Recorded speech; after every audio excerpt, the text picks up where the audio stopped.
Hello എല്ലാവർക്കും നമസ്കാരം. ഒരു രക്ഷയില്ല, ചൂട് അമ്മാതിരി ചൂടാണ്, പുറത്തിറങ്ങി നടക്കാൻ പറ്റത്തില്ല.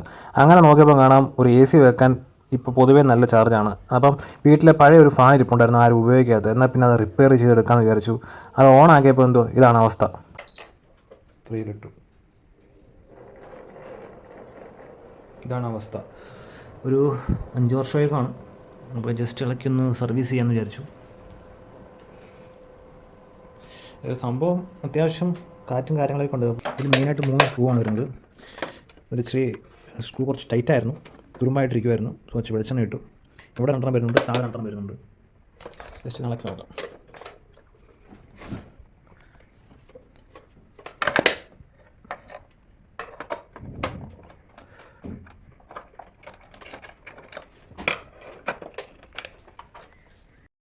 ഇതാണ് സംഭവം. പിന്നെ അടിഭാഗത്തൊരു ലോക്ക് വരുന്നുണ്ട്.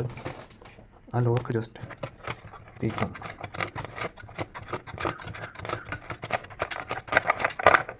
ഓക്കെ,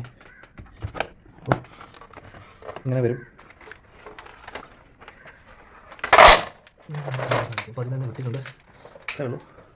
നമുക്ക് അഴിച്ചു നോക്കാം.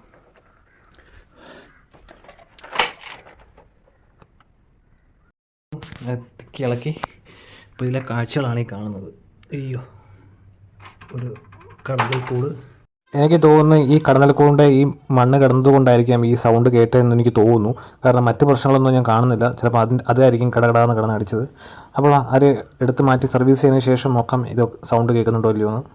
ബ്ലോവർ അഴിച്ചെടുക്കണം. ഇവിടെ ഒരു സ്ക്രൂ വരുന്നുണ്ട്. ഒരു സ്റ്റാറിൻ്റെ സ്ക്രൂ ആണ് വരുന്നത്.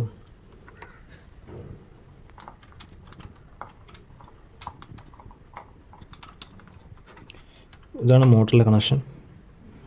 അതിനുശേഷം ഈ ബ്ലോവറിൻ്റെ ഇവിടെയും 2 സ്ക്രൂ വരുന്നുണ്ട്. അതും സ്റ്റാറിൻ്റെയാണ്.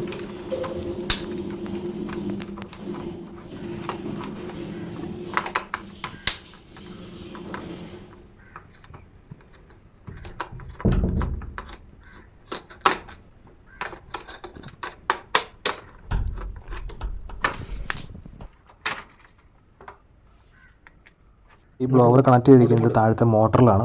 അങ്ങനെ ജസ്റ്റ് മുകളിലോട്ട് പുഷ് ചെയ്യുമ്പോൾ ഈ ബ്ലോവർ നമുക്ക് മുകളിലോട്ട് ഊരെടുക്കാവുന്നതാണ്. സംഭവം ഊരി വന്നിട്ടുണ്ട്. അവിടെ പ്രത്യേകിച്ച് ലോക്കോ കാര്യങ്ങളോ ഇല്ല. ജസ്റ്റ് ആ മോട്ടറിൻ്റെ എൻഡിലായിരുന്നു ഘടിപ്പിച്ചിരിക്കുന്നത്. ഇനി വാഷ് ചെയ്യണം. അപ്പോൾ ഇത് വാഷ് ചെയ്തിട്ട് നമുക്ക് അടുത്ത ക്ലീനിങ് നോക്കാം. അതിനുശേഷം അതിൻ്റെ ബോഡിയിൽ ഇതുപോലെ അഴുക്കിരിപ്പുണ്ട്. അപ്പോൾ അതും ക്ലീൻ ചെയ്തേ പറ്റത്തുള്ളൂ. കാരണം ഇത് വെള്ളം ഒഴിച്ച് ഡയറക്റ്റ് ക്ലീൻ ചെയ്യാൻ സാധിക്കില്ല. കാരണം തൊട്ട് താഴെ മോട്ടറുണ്ട്. അതിനകത്ത് വെള്ളം കയറി കഴിഞ്ഞാൽ പിന്നെ കംപ്ലൈൻ്റ് ആവാൻ സാധ്യതയുണ്ട്. അതുകൊണ്ട് ഇതിൽ വെള്ളം ഒഴിച്ച് കഴുകാൻ സാധ്യതയില്ല. അതുകൊണ്ട് വെള്ളം ഒഴിച്ച് കഴുകാൻ പാടില്ല. അതുകൊണ്ട് ജസ്റ്റ് തുണി കൊണ്ട് ക്ലീൻ ചെയ്തെടുക്കുകയാണ്. അല്ലെങ്കിൽ എയർ അടിച്ചാൽ മതി, ക്ലീൻ ആവും. അങ്ങനെ ഓരോന്ന് ക്ലീൻ ചെയ്ത് അവിടെ ഈ മോട്ടർ ഇരിക്കുന്ന ഭാഗം ഒഴിച്ച് ബാക്കി 2 ബ്ലോവറും അതിൻ്റെ പുറത്തെ ബോഡിയും കൂടെ നല്ലപോലെ വെള്ളം ഒഴിച്ച് ക്ലീൻ ചെയ്ത് സർവീസ് ചെയ്ത് വെയിലത്ത് വെച്ചിരിക്കുകയാണ്. ഇനി മോട്ടർ ഇരിക്കുന്ന ഭാഗം ഒരു തുണി കൊണ്ട് തുടയ്ക്കാം. പെട്ടെന്നൊന്നും തുണി കൊണ്ട് ക്ലീൻ ചെയ്യാൻ സാധിക്കില്ല. അത്യാവശ്യം നല്ലപോലെ കുടഞ്ഞ് ആ ഡസ്റ്റൊക്കെ പോയതിന് ശേഷം മാത്രമേ ഇത് ജസ്റ്റ് റീസെറ്റ് ചെയ്യാൻ പറ്റത്തുള്ളൂ. കാരണം അതിനിടയ്ക്കൊക്കെ ഒരുപാട് അഴുക്ക് ഇരിപ്പുണ്ട്. കാരണം ഇതുവഴിയാണ് നമുക്ക് പുറത്തോട്ട് കാറ്റ് വരുന്നത്. കാരണം ഇത് കുറച്ച് ക്ലീൻ ചെയ്യാൻ കുറച്ച് ബുദ്ധിമുട്ടാണ്. അപ്പോൾ ഇങ്ങനെയൊക്കെ ക്ലീൻ ചെയ്ത് അവസാനം ഒരു പരുവത്തിൽ അത് ക്ലീൻ ചെയ്ത് കംപ്ലീറ്റ് ചെയ്ത് മാറ്റിയെടുത്തു. നേരത്തെ കഴുകി വെയിലത്ത് വെച്ചിരുന്ന ആ 2 ഭാഗവും നല്ലപോലെ ഉണങ്ങിയിട്ടുണ്ട്. ഇനി ഇത് കൊണ്ടുപോകുമ്പോൾ എല്ലാം കൂടെ കൊണ്ടുപോയിട്ട് റീസെറ്റ് ചെയ്യണം.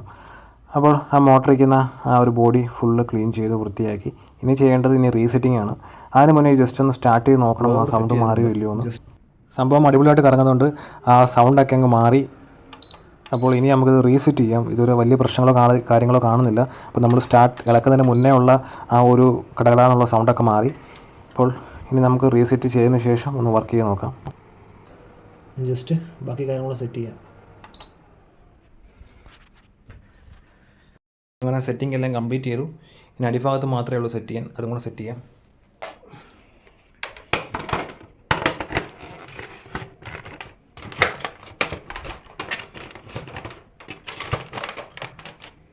അങ്ങനെ ലോക്ക് ഇട്ടു. അതിനുശേഷം ജസ്റ്റ് പോസ് ചെയ്യാം.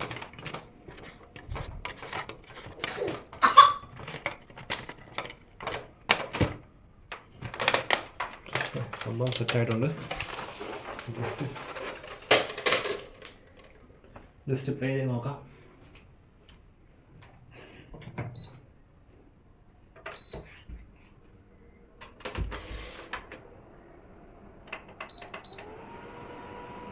ഇപ്പോൾ ആ സൗണ്ട് മാറിയിട്ടുണ്ട്. ഇപ്പോൾ ഇത്രയേ ഉള്ളൂ ഇത് ക്ലീൻ ചെയ്യാൻ. സൗണ്ട് മാറിയില്ലേ? മാറി. ആ, സൗണ്ട് മാറിയോ? മാറി.